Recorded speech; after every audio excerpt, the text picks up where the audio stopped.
मंडळी, श्रावण महिन्यातल्या संकष्टी चतुर्थीला अंगारक योग जुळून आलेला आहे। चतुर्थी तिथी मंगळवारी आली की तिला अंगारक योग असलेली चतुर्थी म्हणतात, अर्थात अंगारकी संकष्टी चतुर्थी म्हणतात। आणि यंदा ही आलेली आहे 12 ऑगस्टला। या अंगारकी संकष्टी चतुर्थीचं व्रत केलं तर वर्षभरातील सर्व चतुर्थींचं व्रत केल्याचं फळ मिळतं असं म्हटलं जातं। शिवाय मंगळ ग्रहाची आणि गणपती बाप्पाची आपल्यावर कृपादृष्टी होते अशी सुद्धा भाविकांची श्रद्धा आहे। मग नक्की ही अंगारक संकष्टी चतुर्थी सुरू कधी होते, समाप्त कधी होते, त्याचबरोबर चंद्रोदयाची वेळ काय असणार आहे, संपूर्ण माहिती याच व्हिडिओत तुम्हाला मिळणार आहे, तेव्हा व्हिडिओ शेवटपर्यंत नक्की ऐका। चला पटकन सुरुवात करूया महत्त्वाच्या प्रश्नापासून। चतुर्थी तिथीची सुरुवात कधी होते? श्रावणात आलेली अंगारक संकष्टी चतुर्थी आहे मंगळवारी 12 ऑगस्टला। चतुर्थी सुरू होणार आहे सकाळी 8:40 12 तारखेला आणि चतुर्थी समाप्त होणार आहे 13 ऑगस्टला म्हणजे दुसऱ्या दिवशी सकाळी 6:36 भारतीय पंचांगानुसार सूर्योदयाची तिथी मानण्याची प्राचीन परंपरा असली तरी सुद्धा संकष्टी चतुर्थीचं व्रत प्रदोषकाळी अर्थात चंद्रोदय झाल्यावर केलं जातं। त्यामुळे संकष्टी चतुर्थी असणार आहे 12 ऑगस्ट 2025ला। आणि संकष्टी चतुर्थी कुठलीही असू द्या, चंद्रोदयानंतरच उपवास सोडला जातो, त्यामुळे चंद्रोदयाची वेळ असणारे रात्री 9:17। आता दुसरा महत्त्वाचा प्रश्न की अंगारक संकष्टी चतुर्थीचं व्रत केल्याने नक्की काय होतं, का हे व्रत करावं? तर अंगारकी चतुर्थीचं व्रत केल्यास कोणतंही संकट येत नाही अथवा संकट आल्यास त्याचं सुद्धा निवारण होतं अशी मान्यता आहे। गणेशाने मंगळाला वर दिला आणि तुझ्या नावाची ही चतुर्थी लोकांचं कल्याण करणारी होईल असा तो वर होता। तेव्हापासून अंगारकी चतुर्थी या दिवसाला विशेष महत्त्व प्राप्त झालं। तसं तर हे संकष्टी चतुर्थीचं व्रत फार प्राचीन आहे। हजारो वर्ष हे व्रत भारतवर्षात निष्ठेने पाळलं जातं। यातूनच या व्रताची थोरवी दिसून येते। संकष्टी चतुर्थीचं व्रत इच्छापूर्तीच्या उद्देशाने केलं जातं।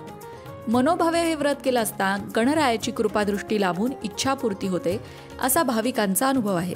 त्याचबरोबर ज्यांना मंगळ दोष असतो पत्रिकेमध्ये त्यांना तर आवर्जून अंगारकी संकष्टी चतुर्थीचं व्रत करायला सांगितलं जातं। या दिवशी गणपतीची पूजा करायला सांगितली जाते आणि उपवास करायला सांगितला जातो, त्यामुळे मंगळ दोष दूर व्हायला मदत होते। अंगारकी संकष्टी चतुर्थी हा योग वारंवार येत नाही। मंगळवारी संकष्टी चतुर्थी आली की अंगारक योग जुळून येतो। याबाबत मुद्गल पुराणामध्ये एक कथा सांगितलेली, तसंच गणेश पुराणात सुद्धा याबाबत एक कथा आढळून येते। अंगारक म्हणजे काय तर मंगळ ग्रह, जो निखाऱ्यासारखा लाल भडक दिसतो। त्याने भारद्वाज ऋषींकडून गणेश मंत्र घेतला आणि गणरायाची उपासना केली। मंगळ ग्रहाने त्याच्या उपासनेवर प्रसन्न होऊन बाप्पाने त्याला आशीर्वाद दिला की माझ्या जन्माची तिथी चतुर्थी होती, म्हणून मंगळवारी येणारी कृष्ण पक्षातली चतुर्थी तुझ्या नावाने अंगारकी चतुर्थी म्हणून ओळखली जाईल। अमंगळ समजल्या जाणाऱ्या मंगळ ग्रहाला ज्या वरद विनायकाने पावन केले त्या विनायकाने आपलाही उद्धार करावा या हेतूनेच अंगारकी चतुर्थीचं व्रत केलं जातं। आता तुमच्या लक्षात आलं असेल की मंगळ दोषासाठी अंगारकी चतुर्थीचं व्रत करायला का सांगितलं जातं, कारण मुळातच मंगळ ग्रहाचं नाव होतं अंगारक आणि त्याच्या नावावरूनच या चतुर्थीची सुरुवात झालेली आहे। गणपती बाप्पानेच त्याला तसा आशीर्वाद दिलेला आहे। त्यामुळेच मंगळ ग्रहाला प्रसन्न करायचं असेल तर अंगारक संकष्टी चतुर्थी करायला सांगितली जाते। मंगळाची धास्ती न बाळगता आपलंही जीवन मंगलमय व्हावं अशी प्रार्थना या अंगारकी चतुर्थीच्या निमित्ताने करता येते।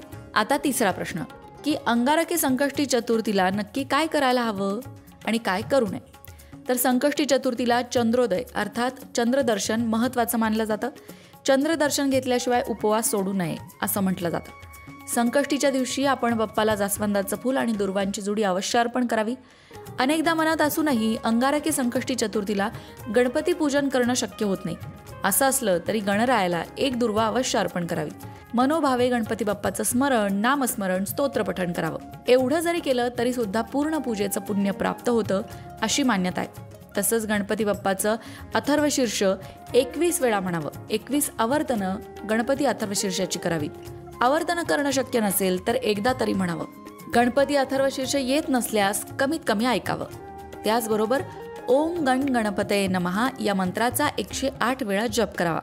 मंडळी, गणपती बाप्पा सगळ्यांवर कृपा करतो, आपल्याला माहिती आहे, सगळ्यांच्या इच्छा पूर्ती करतो हे सुद्धा माहिती आहे। म्हणून अंगारक संकष्टी चतुर्थीचं व्रत सुद्धा नक्की करा आणि तुम्ही हे व्रत करत असाल तर कमेंट करून आम्हाला नक्की सांगा। त्याचबरोबर तुम्ही गणेश भक्त असाल तर कमेंट बॉक्समध्ये गणपती बाप्पा मोरया नक्की लिहा। अशाच प्रकारच्या माहितीपूर्ण व्हिडिओंसाठी लोकमत भक्ती चॅनलला सबस्क्राईब करा आणि बेल आयकॉनवर सुद्धा क्लिक करा, म्हणजे आमच्या नवनवीन व्हिडिओचं नोटिफिकेशन तुम्हाला मिळत राहील. तसंच योग्य आध्यात्मिक मार्गदर्शनासाठी लोकमत भक्तीच्या फेसबुक पेजला फॉलो करायला विसरू नका.